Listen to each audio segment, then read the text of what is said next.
दोस्तों हमारा पहला प्रश्न दिया गया है, भारत का पहला गवर्नर जनरल कौन था? तो ऑप्शन ए दिया गया है Robert Clive, option B Warren हेसिंगटन, option C Hitler, option D Norman Borlaug. तो आपको बता दूं इसका जो करेक्ट आंसर रहने वाला है वो ऑप्शन नंबर बी रहने वाला है, वारेन हेसिंगटन। तो आइए हम चलते हैं अपने अगले प्रश्न की ओर, देखते हैं हमारा अगला प्रश्न क्या दिया गया है। तो अगला प्रश्न हमारा इस प्रकार दिया गया है कि हरित क्रांति के जनक किसे कहा जाता है? तो दोस्तों मैं आपको बता दूं इसका जो ऑप्शन ए दिया गया है M S Swaminathan, option B दिया गया है Pandit Nehru, option C V Kurien, option D V R Ambedkar. तो दोस्तों मैं आपको बता दूं इसका जो करेक्ट आंसर रहने वाला है वो एम एस स्वामीनाथन रहने वाला है। और बात करें वी कुरियन की, इनको श्वेत क्रांति का जनक कहा जाता है। तो आइए चलते हैं हम अपने अगले प्रश्न की ओर, देखते हैं इसमें क्या दिया गया है। तो दोस्तों इसमें पूछा गया है कि क्षेत्रफल की दृष्टि से भारत का सबसे बड़ा राज्य कौन सा? तो ऑप्शन ए दिया गया है Uttar Pradesh, option B Madhya Pradesh, option C Rajasthan, option D Punjab. तो दोस्तों मैं आपको बता दूं जिसका करेक्ट आंसर रहने वाला है वो रहने वाला है राजस्थान। और अगर आपसे पूछा जाए कि जनसंख्या की दृष्टि से भारत का सबसे बड़ा राज्य कौन सा है, तो आपको उत्तर प्रदेश सही करना है। तो आई होप ये भी आपको क्लियर हो गया होगा। तो बात करते हैं हम अपने अगले प्रश्न की। अगले प्रश्न में हमें दिया गया है भारत छोड़ो आंदोलन कब शुरू हुआ? तो ऑप्शन ए दिया गया है हमें 1930, option B 1947, option D C 1942, option D 1920। तो दोस्तों मैं आपको बता दूं जिसका करेक्ट आंसर रहने वाला है वो ऑप्शन नंबर सी रहने वाला है। 1942 में भारत छोड़ो आंदोलन की शुरुआत हुई थी।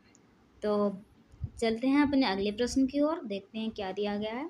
अगले प्रश्न में हमें दिया गया है कि गंगा नदी का उद्गम स्थल कहाँ से है? तो ऑप्शन ए दे रखा है हमें Mansarovar, option B Amarkantak, option C Shivalik पहाड़ियाँ और ऑप्शन डी गंगोत्री ग्लेशियर। तो दोस्तों मैं आपको बता दूं इसका जो करेक्ट आंसर रहने वाला है वो गंगोत्री ग्लेशियर रहने वाला है। तो बात करते हैं हम अपने अगले प्रश्न की। अगले प्रश्न में हमें दिया गया है संविधान सभा के अध्यक्ष कौन थे? तो दोस्तों मैं इसमें ऑप्शन दिए गए हैं डॉक्टर राजेंद्र प्रसाद, सच्चिदानंद सिन्हा, जवाहरलाल नेहरू, भीमराव अंबेडकर। तो दोस्तों जो इसके संविधान सभा के स्थायी अध्यक्ष थे उनको डॉक्टर राजेंद्र प्रसाद के रूप में जाना जाता है, और जो सच्चिदानंद सिन्हा थे वो अस्थायी अध्यक्ष थे, पर जो संविधान सभा के स्थायी अध्यक्ष थे वो डॉक्टर राजेंद्र प्रसाद को माना जाता है। तो ये भी आपको क्लियर हो गया होगा। तो बात करते हैं अपने अगले प्रश्न की। उसमें क्या दिया गया है कि उत्तर प्रदेश का राजकीय पशु क्या है? तो दोस्तों इसमें ऑप्शन में दिया गया है शेर, ऑप्शन बी में दिया गया हाथी, ऑप्शन सी में बारहसिंगा और ऑप्शन डी में हिरण दिया गया है। तो दोस्तों मैं आपको बता दूं जो इसका करेक्ट आंसर रहने वाला है ये रहने वाला है बारहसिंगा। और बात करते हैं अपने अगले प्रश्न की, देखते हैं क्या दिया गया है कि भारत में योजना आयोग की शुरुआत कब हुई, यानी कि या फिर स्थापना कब हुई? तो दोस्तों ऑप्शन ए दे रखा है हमें 1950, और बात करते हैं कि option A 1951, option B 1960, option C 1930, option D 1950। तो दोस्तों मैं आपको बता दूं जो इसका करेक्ट आंसर रहने वाला है वो रहने वाला है 1950। तो ये भी आपको क्लियर हो गया होगा। अब चलते हैं अपने अगले प्रश्न की ओर, जो हमें इस प्रकार दिया गया है कि भारत में पहली जनगणना कब हुई? तो ऑप्शन में हमें दिया गया है 1872, 1881, 1901 और 1885। तो दोस्तों इसका जो सही आंसर रहने वाला है वो है 1872। 1872 में भारत की पहली जनगणना की शुरुआत हुई थी। तो अब चलते हैं अपने अगले प्रश्न की ओर, और अगला यानी और उसके साथ साथ लास्ट भी प्रश्न है। तो देखते हैं इसका क्या दिया गया है। मेघदूत ग्रंथ किस कवि ने लिखा?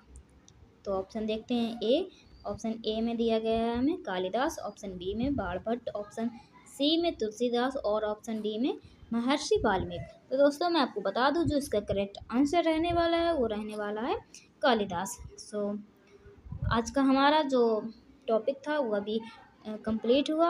अगर आपको वीडियो थोड़ा भी अच्छा लगा हो तो प्लीज़ लाइक करें, शेयर करें और सब्सक्राइब करें। और आप यदि चाहते हैं कि मैं आपको और भी ज़्यादा एक्सप्लेन करके बताऊँ ऑप्शंस को भी, तो प्लीज़ कमेंट करके ज़रूर बताएँ। Thank you so much.